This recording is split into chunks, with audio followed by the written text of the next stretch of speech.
Hi there and welcome to the podcast. I'm your host, Meryl Johnston. The Lifestyle Accountant Show exists to help today's accounting firm owners build successful firms while also living a healthy, happy life without sacrificing sleep, your weekend, or time with loved ones. On today's episode, we're jumping back to a podcast I recorded in 2018 about how we launched Bean Ninjas, created our own branding and website, and found a paying customer, all within 7 days, based on the 7-day startup methodology. This episode was originally recorded on the Bean Ninjas podcast. While we are between seasons on the Lifestyle Accountant Show, I thought it might be interesting to take a trip down memory lane into the Bean Ninjas origin story. This episode will be relevant for those of you who are thinking about starting a bookkeeping or accounting firm, but I hope it will also be useful for those of you who are running more established businesses. In my experience, the larger a business grows, the slower they get at testing new ideas and making changes. The 7-day startup methodology I discuss here can be applied not only to starting a new business, but also to launching new products or projects within your business. During today's episode, we'll be covering business partnerships and things to consider and have in place before you go into business with someone. The essentials you need before your first customer. Hint, it's not much. How we found our first customer in 7 days, avoiding perfectionism, and embracing the concept of good enough so you can move quickly. An overview of all of the failed marketing strategies we tried, and a reflection on how your personal financial situation can impact your business. All that and more coming right up on the Lifestyle Accountant Show.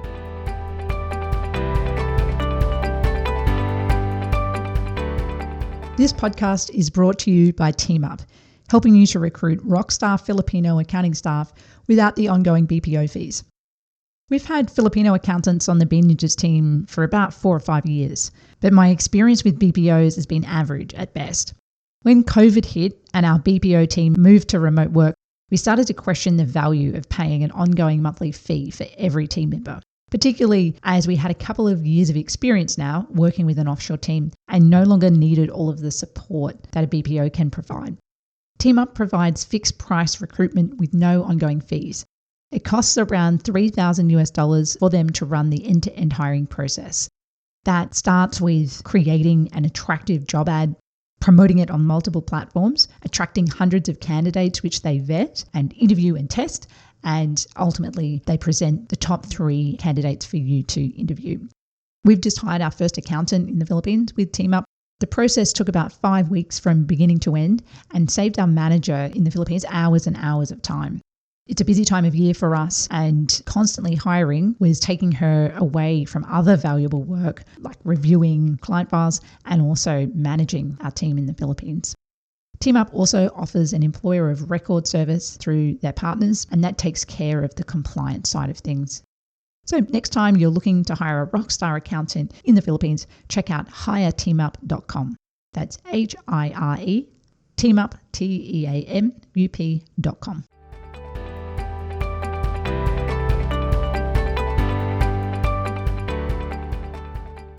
So at the time, I founded Bean Ninjas with a business partner called Ben McAdam. And we'd been talking about, we were both accountants and we both had other businesses.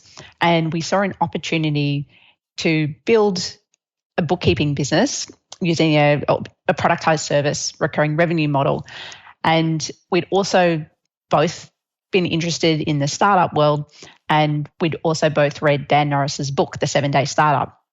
So we had already decided that we wanted to launch a business together. We lived in different cities in Australia, and we thought the best way of starting the business was to actually meet in the same city. So Ben travelled from Sydney to the Gold Coast and to spend a week together to launch the business. And so during that week, we were able to create our website, come up with a logo, create our fixed fee bookkeeping packages, and find our first paying customer. And in order to do that, we had to do quite a lot of planning to make the most of that week. And then from there, after finding our first paying customer, we were then able to continue on and iterate. So that's a summary, but I think we could go into a lot more detail about it. Yeah, absolutely. So I'm curious about the planning part. Now, did all of the planning really take place in this one week that you and your partner were sort of in the same city, or was there stuff that you were doing kind of prior to the first of those 7 days that really prepped you for that 7 day period? It actually we needed to prepare for the 7 day period. Before we went ahead with the business, we discussed and documented our co-founder agreement. And I mean, both being accountants, we knew that there were some things around business structure and a shareholder agreement that we needed to discuss and put in writing before we actually even started the business. And that actually took us a couple of months of talking things through around where we saw the business going, and then trying to make sure that our shareholder agreement would capture different scenarios that could happen. So from the beginning, before we launched the business, we also discussed things like what a future exit might look like, or what would happen if one of us wanted to buy the other partner out, which was great because about 18 months into the business, I did actually end up buying Ben's share of the business and taking over Beanages. So I think it was really important that we had those discussions and put the time into that and had time to get feedback from other people around that shareholder agreement. So we were starting from a good place and also felt like we were on the same page, because we did discuss things like what we could see happening with the business in the future and what an exit might look like. So that was part of the planning process. And then another part of the planning process was we actually mapped out a schedule of things that we wanted to achieve. So looking at, well, if we want to get into a position where we can serve our first customer, what are all of the things that we need to have in place before we can do that? And so there were some different things around licensing in the accounting industry, like a BAS Asian license. There were some things like that we needed to organize as well. And so I'm curious, it sounds to me like part of this sort of pre-planning that you did before you got together in the same city involved really kind of looking at what are all the things that could happen. And like you said, at least one of them actually did, which is, what are we going to do if we get to the point where one of us wants to buy the other out? How did you sort of organize that list of potential issues or roadblocks that you were going to address? I mean, was it really just something that kind of came out of the conversation you had with each other, or how did you find that list of things to address to begin with? Part of it was from our conversations with each other, but neither of us had experience with working with business partners before, so we didn't really have a lot of knowledge about what future scenarios might look like. And the businesses that we were running were both consulting businesses. So again, they were quite different to what we were starting. We both did a lot of reading. I know I read a ton of blog posts about how you structured these kind of agreements with co-founders and what could go wrong and what other people had learned from co-founder or founder relationships that hadn't worked. And I think Ben did the same. So we both tried to educate ourselves on that. And then I also asked advice from different people that I knew who had run businesses about how they would approach something like that. Excellent. So you kind of approached it with both of you coming together and then doing some research independently, and then almost having, it sounds like maybe some mentors or just, folks with more experience than what you had at that time that you were kind of leaning on to guide you in a way. What was the next step? So you kind of got your research and your planning and some things put together. What was the next step from there?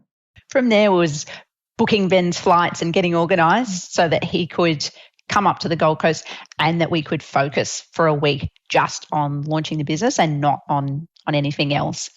And I think it can be very tempting. It's exciting launching a business, and going through detailed legal documents, it's not really exciting for most people. Right. And I think it would be very easy to jump straight into creating the business and marketing strategies. And that's what we wanted to spend our time on too. But I think it's really important to get that founder agreement documented first. But as I said, once that was organized, then it was about planning the trip so that we could make the most of it. And we scheduled our days and would give ourselves only an hour or 2 hours to complete different tasks, knowing that we had a short amount of time to get through a lot of work. So we didn't have the time to do everything perfectly. We just had to do things well enough, like creating a logo. We just had to do a good enough job that it wasn't going to detract from the brand. and then move on to something else, knowing that we could, if the business went well, we could always come back and improve these things later. And I've heard there's kind of two sides of the same coin, I think. And the coin that I'm referring to would be, achieving a goal in a limited amount of time or with limited resources. And I hear two different schools of thought on that. One is you're never going to achieve perfection. So as long as you're moving the needle and accomplishing some goals, not being perfect is okay. And then the other is take the time to get things right the first time, and you don't have to go back and do them over. And it sounds like initially for this first 7 days, you and your partner were working on more of we don't need perfection. We don't need a perfect logo or a perfect website. We just need something to get the launch off the ground. Is there anything you regret about that? Or was that really hard for you to kind of not, demand perfection from each step in order to meet your goals in that first 7 days? I think it can be hard to think like that. And I think it's partly around mindset. And it's actually something that I learned as a young accountant, as an auditor. I wanted things to be perfectly right. But for a big business, even something that's $10,000 out for a $100 million business, it's not really going to impact anything. And that was something that I had to learn as a young auditor. Well, yes, it's not 100% accurate, but it's not wrong enough, or in accounting language, it's not material to affect any decision making. So we need to move on and focus on the big issues. And I like to apply that same approach in business. In the example of a logo, we could spend, and we actually did go back and rebrand later, and it was a process that took many months to do it properly. And so when you're launching a new business and you're not even sure whether it's going to work, you don't have the time or the money to invest in something like that. So I like to think of it from a risk approach. So what is the risk if I don't do this perfectly? What is the risk to me or to the business? And with something like accounting reports, they need to be right. So you need to put in the time to make sure that they are accurate, because it would detract from your business and from your customer experience if you did something that wasn't right. Whereas with something like a logo or a website, I approach it the other way, especially in the early days. What is the minimum we can do to get this to market, to test it and get feedback so we can continue to improve it, rather than let's spend 2 months on something and then realize we've gone off in completely the wrong direction. So it's better to get feedback as early as you can and then keep iterating. But I think that it can be very uncomfortable to get comfortable with sending things out to get feedback, especially from customers when they're not perfect. And so it sounds like instead of focusing on whether or not something was perfect or perfect enough or close enough to perfect, your approach was really to consider the outcome of it not being good enough right now or not being perfect right now. And I think that's brilliant, because it really is what it's about. Just like you said, if the logo isn't perfect right now, that's okay. Let's find out if we can even get a customer first. So I love that. I love the way that you kind of split those two sides of the coin down the middle and really said, okay, but what's the point of perfection at this point in time with this one thing? So that's brilliant. So where'd you go from there? You were putting sort of a timer on some of your tasks. And how did you know how much time to allot for one task versus another?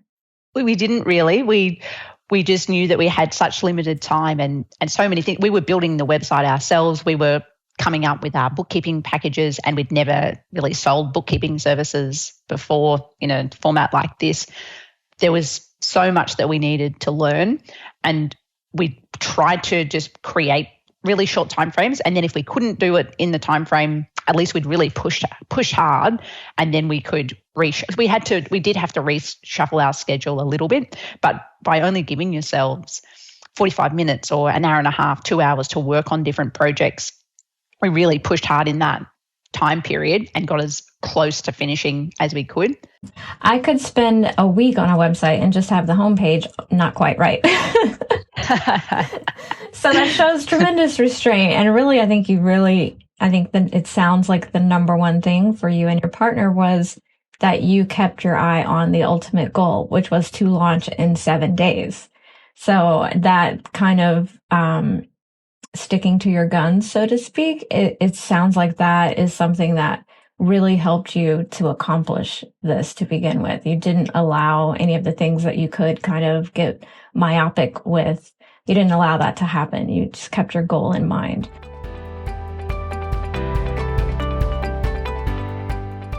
This podcast is brought to you by Content Snare, the easy way to get information from your clients. Have you ever been waiting on a client to send in key information like details of a motor vehicle purchase before you can finalize a tax return, or you need a copy of a lease agreement before finishing the financials? There is a better way. Content Snare makes it dead simple to collect information from your clients. Use it for client onboarding, end of year tax, or anytime you just need answers from your clients. My favorite feature, automated client reminders. With all client files in one place, your team can work on actual accounting instead of spending all their time in email looking for documents.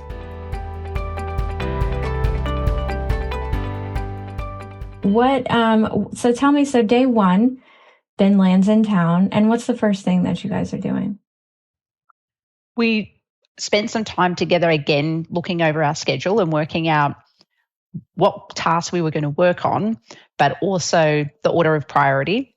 So we couldn't finalize the website until we had a logo, but we couldn't sell to anyone until we had our packages. And so as well as working out what we needed to accomplish for the week, we also worked on order of priority. And then we also looked at our skill sets to divide up the tasks. And I think it was really helpful doing it with someone because we were both highly motivated and it was quite fun what we were doing.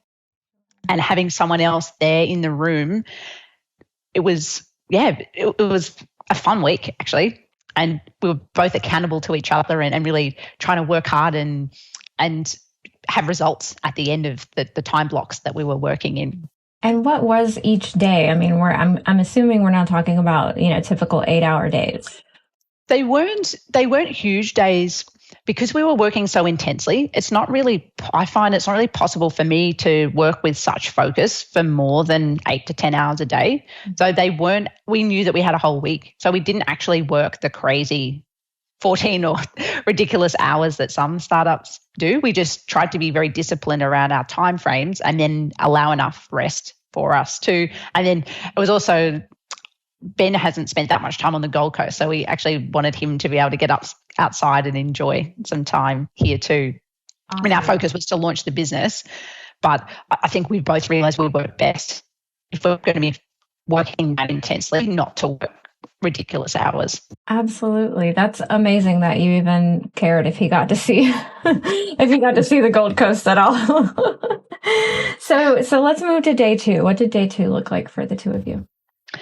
In the initial day, it was the logo and then getting started on the website. Mm-hmm. And day two, we were starting to form the packages, but also think about where we were going to get our first customers from. Once the website was live, we felt like that was enough. We had enough of a presence, even though it was only day two, to start to contact people.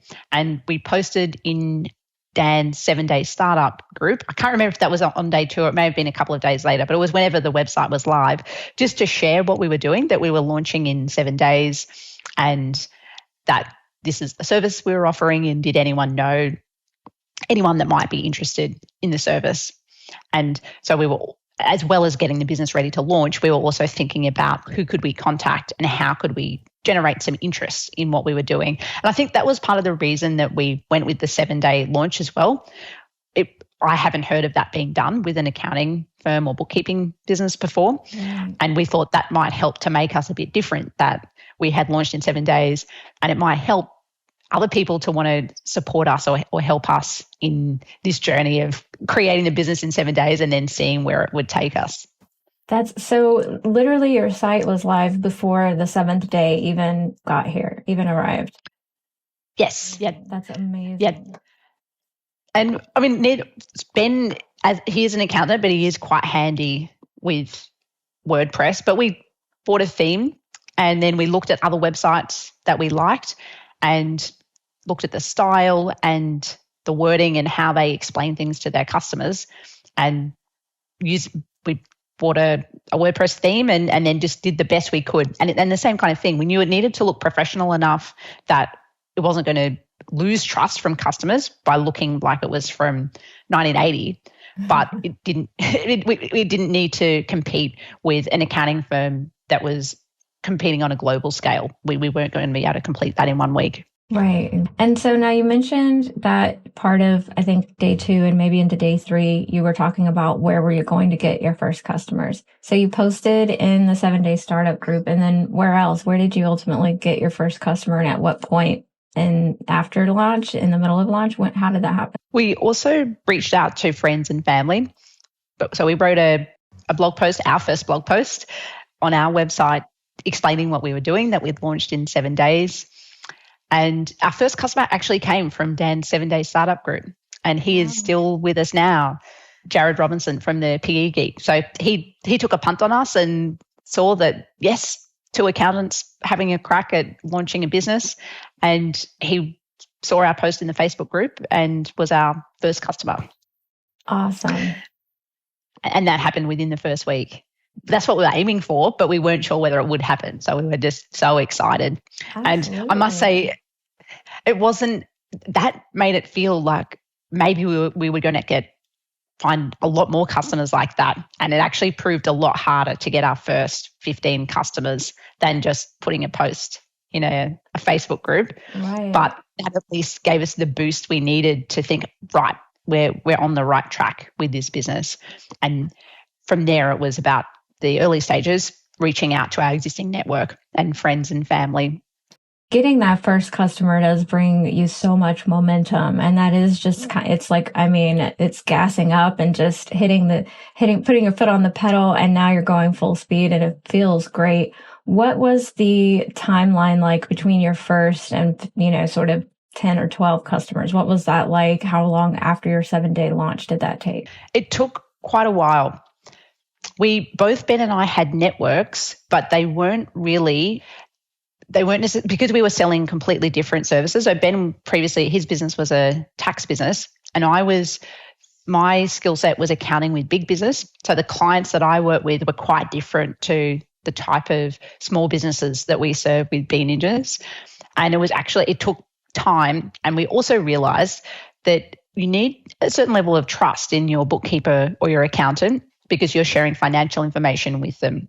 Mm-hmm. And we realized over time that it's going to take time and effort to actually build trust with potential customers to the point that they feel comfortable with sharing their financial information. So if they'd never heard of us before or didn't know us personally or through friends and family, and our website's only been around, or that they can see the our business number's only been there for 2 months, they could wonder whether we were a legitimate, well-established business.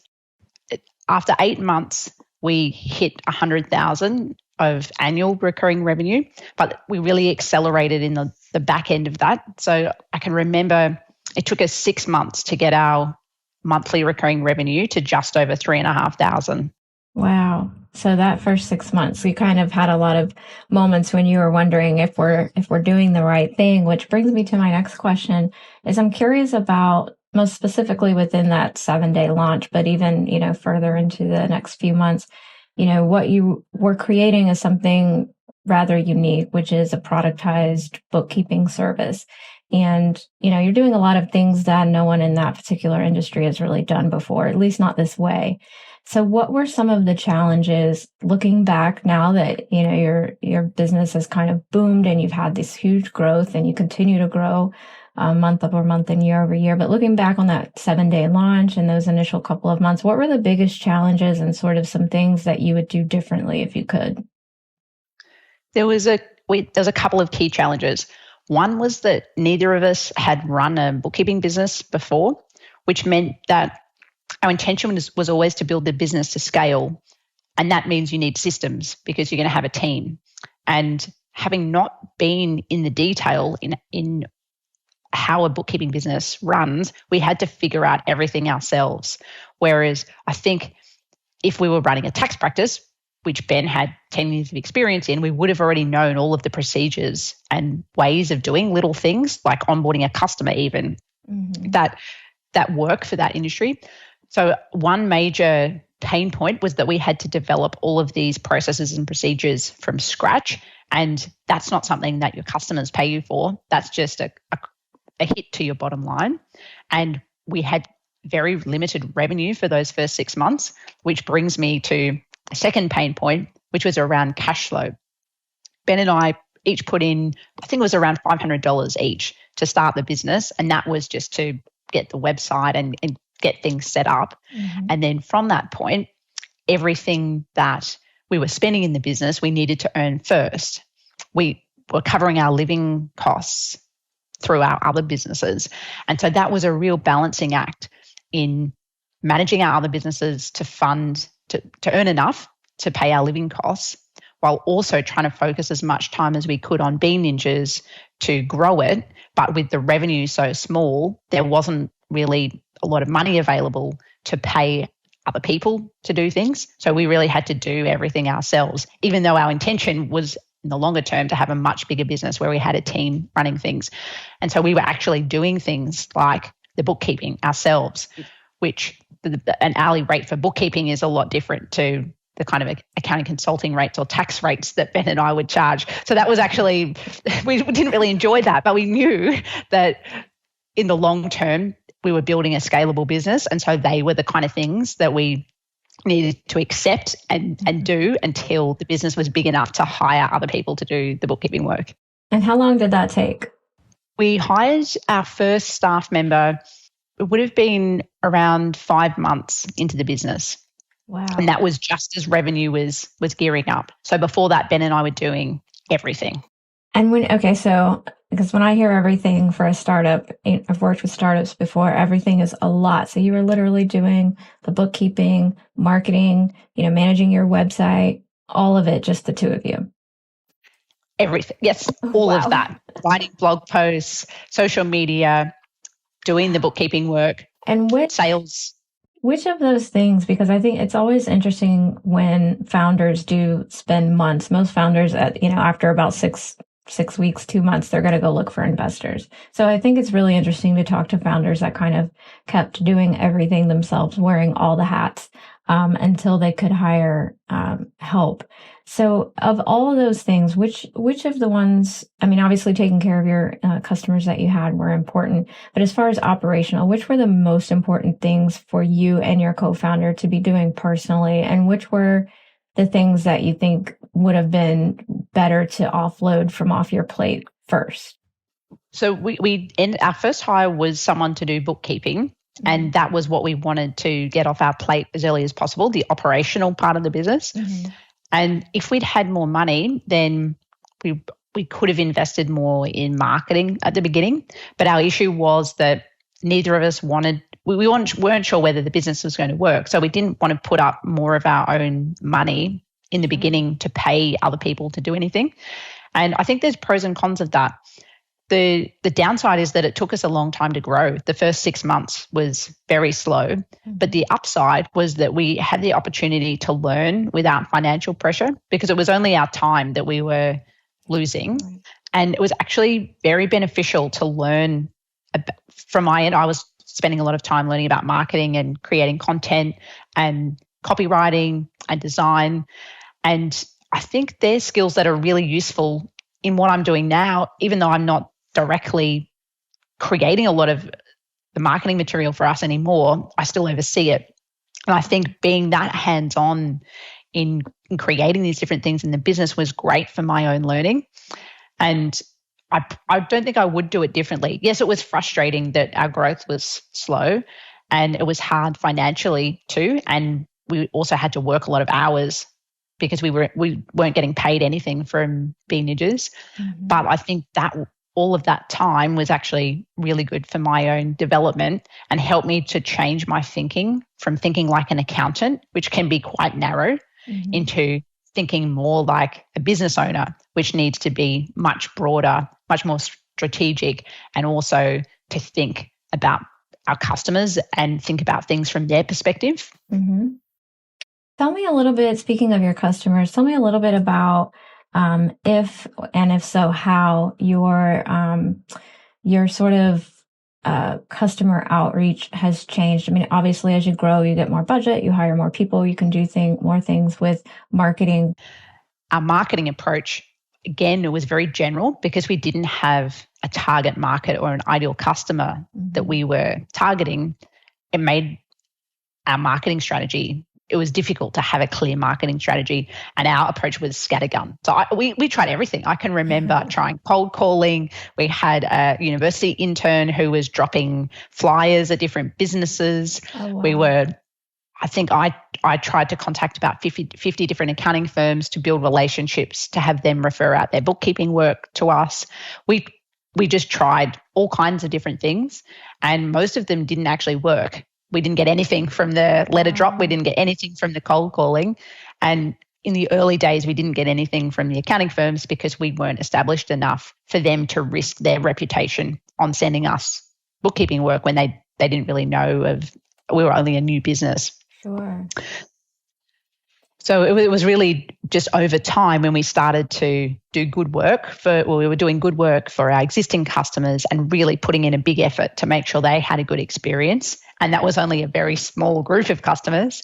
And then over time, they would start to tell their friends and family. And then it felt like we started to get some momentum, but it did take a lot of time. And I think we were challenged by not having a clear target market, which then made it difficult to write any kind of messaging that was talking to a specific person. Exactly. Yeah. And so that's kind of some of the things from your initial 7-day launch and strategy that changed. What are some of the things that you and Ben built or decided in that 7-day launch that have proven to be foundationally important all the way up until now?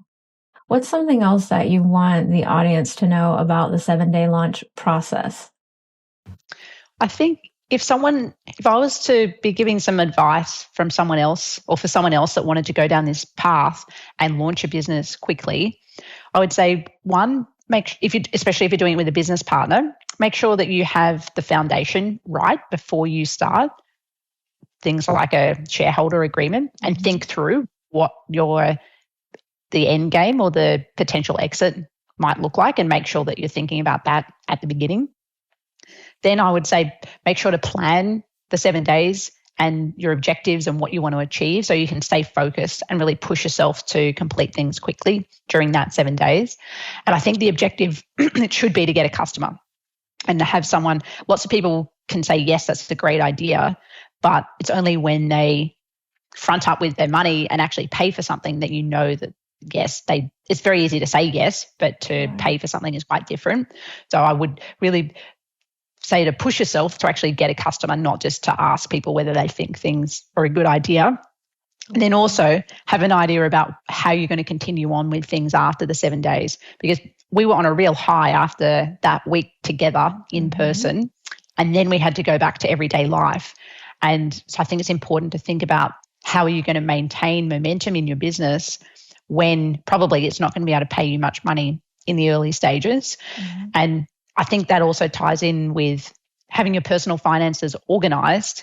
I think you're in a much better position and create much less stress for yourself if your personal finances are organized before you go into business, because the first couple of years in business, for a lot of people, you're probably going to be earning less than you would if you're working as an employee. So if you can be debt-free and have, home loan debt or university debt, I'm not talking about that, but things like credit card debt or car loans, have all of that paid off and have money in the bank account as a buffer with at least a couple of months of living expenses, I think you're giving yourself a much better opportunity to have a successful 7-day launch, but then continue that business for a successful future.